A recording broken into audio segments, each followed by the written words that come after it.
on the television after the Chelsea match that anybody coming to the Riverside expect a hard game, and Arsenal here today will expect a hard game because we won't disappoint them. Our fans will be up for it, and our players, I know, will be up for it. So the stage was set for Arsenal's assault on a formidable home record. The red half of Manchester could only watch and hope for a favour. The Londoners wouldn't have to worry about Paul Gascoigne, still sidelined with a dead leg, but those United old boys on the bench were a worrying sight. Gascoigne's absence left room for Neil Maddison to start in midfield, and no doubt Gary Pallister at the heart of a defence would be hoping to help out his friends at Old Trafford. Carnu, magnificent on Monday, got another chance to exercise those size 15 feet. Nicola Anelka, in that 5-1 win, returned to the front line.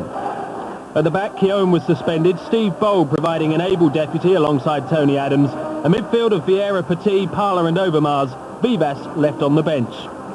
What thoughts go through the mind of a manager in such need of success, or indeed one whose side is about to put this season's huge improvement to the ultimate test?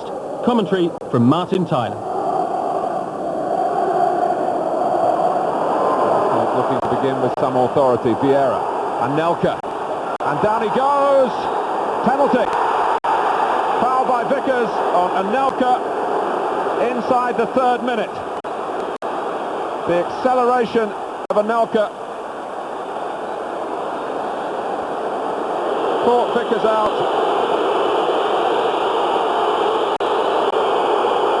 Overmars against Mark Schwarzer. Overmars rather scuffs it in, but it goes. He puffs out the cheeks in relief.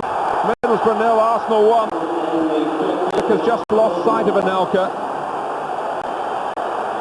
And if Middlesbrough felt that the fall was a bit on the late side, it wasn't an opinion shared by the referee. Schwarzer went to ground and the ball rather rolled past him. Mark Overmars, first blood to the Gunners. Here's Brian Dean. It's a good try.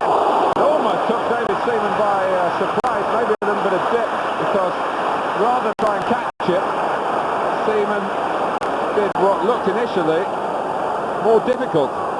Got it up and over. No, it was a decent reach in the end. To Dean Gordon by Adams, and Gordon dispossessed by Vieira. For Anelka, great chance for Arsenal. Anelka doesn't waste it. 8 minutes to go to half time, and Anelka had re-announced his season. Involved in both goals here. Brought down for the penalty for the first. The second is his, set up by Vieira. And so soon after losing Colin Cooper, this is a massive blow to Middlesbrough.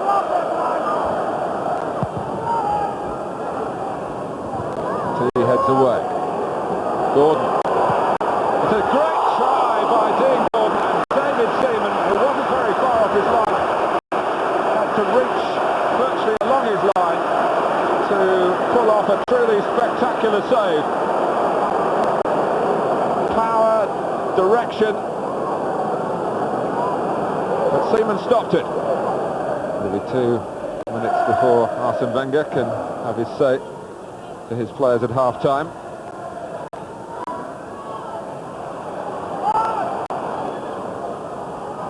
Ricard, a lovely flick, in goes Musto, and it's just going to go wide of the post. But it's a moment in keeping with much of what Middlesbrough have done in this first half, and yet they're 2-0 down. Tim Anderson, who played for Arsenal, also played for Manchester United, won the Championship at Nottingham Forest. Assistant here. Carnu, Anelka. Arsenal on the move again before half-time. Overmars, Carnu, 3! Well, what a signing he is turning out to be for Arsene Wenger. The manager this week has been pointing out when he's been on the pitch, something usually happens. It certainly happened there. And once more, Anelka involved. Carnu made space for himself, and when it needed to be slotted past Schwarzer, he was able to complete the job, and in stoppage time before half-time, it's Middlesbrough 0, Arsenal 3.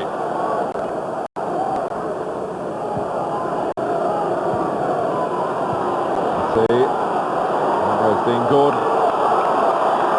He can take the fight forward for Middlesbrough here. They're 3-0 down. And Rickard could have repaired some of that damage. Not yet played 10 minutes in the second half. Dean Gordon trying to set an admirable agenda here for Middlesbrough. Anelka, lovely play from Arsenal. Stockdale's playing Anelka onside. Is this going to be number 4? Over Mars, Vieira, it is number 4.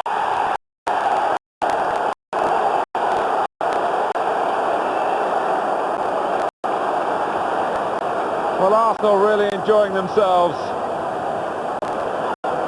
And after 5 goals on Monday, they've added 4 more here at the Riverside. And helping himself this time, Patrick Vieira. Mars makes it back. Confident game here with Winterburn. Why not? Very different from a long period of play after Arsenal's early opening goal. And Middlesbrough looked as though they had the wherewithal to really make a match of it. Dixon. Now it's a damage limitation exercise. Arsenal pulling out all the stops. Kanu! Oh, wonderful goals! 5! 5 for Arsenal again. After walloping Wimbledon, they are now murdering Middlesbrough. Look at that. Watch out, Manchester United is the message here from the defending champions. It is not all over yet in the Premier League.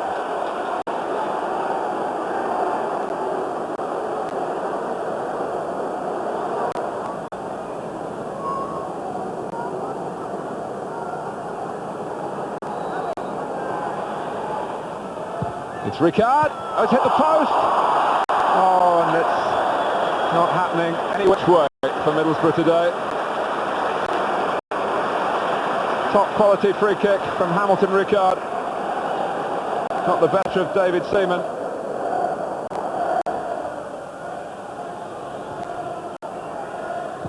Diawara, but he's played it loosely to Armstrong. Musto, Townsend, 20 forward in red here. He's trying to win the header. Good backing up by Musto. Still Musto! Well, you've got to applaud the attitude of Middlesbrough. Playing in difficult and distressing circumstances now. But they had bags of players wanting to force a way through there. Musto took on the responsibility.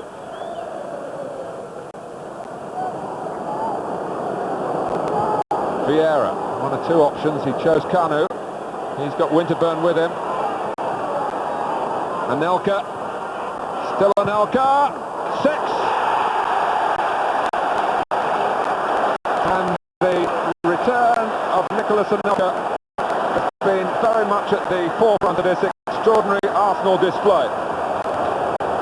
Kanu was weaving, so too was Anelka.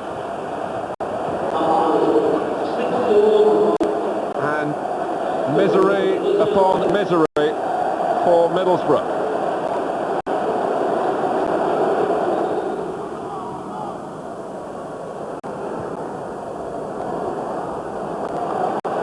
Musto. Armstrong. Seaman's ball. Bowled out to Parla. This is Diawara. And he's got Anelka with him. Is this the hat-trick for Nicholas Anelka?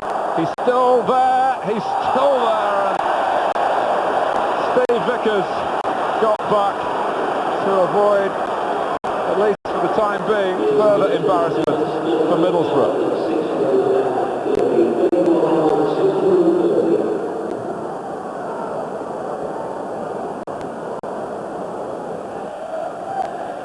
Vieira, who's still up for more. Adams trying to get in on the act. Not quite like that. Well, he's played so many games for the club.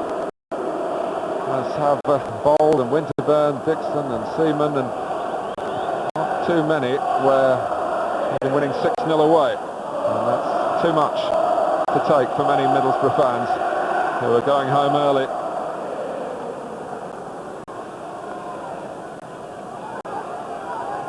All defenders love their shutouts, just like forwards love scoring. Oh, and a goal for Alan Armstrong, so no shutout for Arsenal. Armstrong moved in decisively at the free kick here. And he scores in the Premier League, which will mean a great deal personally after a harrowing season with injury. He attacked the ball that was played in with some craft by Townsend. And David Seaman saw the ball strike his left-hand post again, and this time fly in. Middlesbrough 1, Arsenal 6. And now Parler and Nelka, maybe one last run at Pallister and company. Diawara, out comes Schwarzer. Diawara's got the ball past him, but not with any measure of control. I think he was hoping to be able to chase after it himself and turn it into the unguarded net. Suspicion of offside about it, and Schwarzer's presence stopping Arsenal taking it over to 7.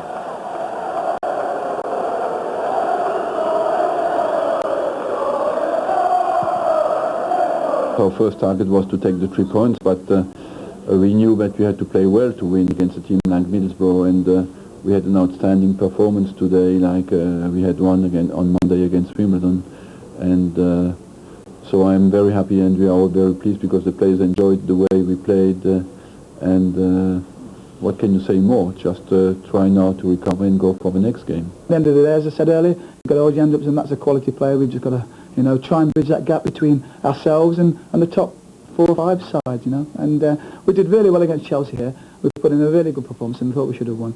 Today is back to reality. The difference between us and the likes of Manchester United and Arsenal is a big difference, and we're trying to bridge that gap. It's a good team. We have good players and we have the heart, which is also nice and important. And we are now showing to people that we can do it. I pray we keep the form like this. I think that it's in United's hands still. I do. I think there's not a lot to choose between the teams. There really isn't. And United's fixtures I saw recently, are pretty hectic coming up. But it's in their hands, and I think that's a nice situation to be in for them. It's in their hands, but we want to make it as difficult as we can for them. And you could imagine the opposite today. We lose today, they win tomorrow, it's over for us. So at least we have still a chance no matter what happens tomorrow, and it keeps the pressure on them as long as possible. We just can try to win our games at the moment. We can't do more, unfortunately.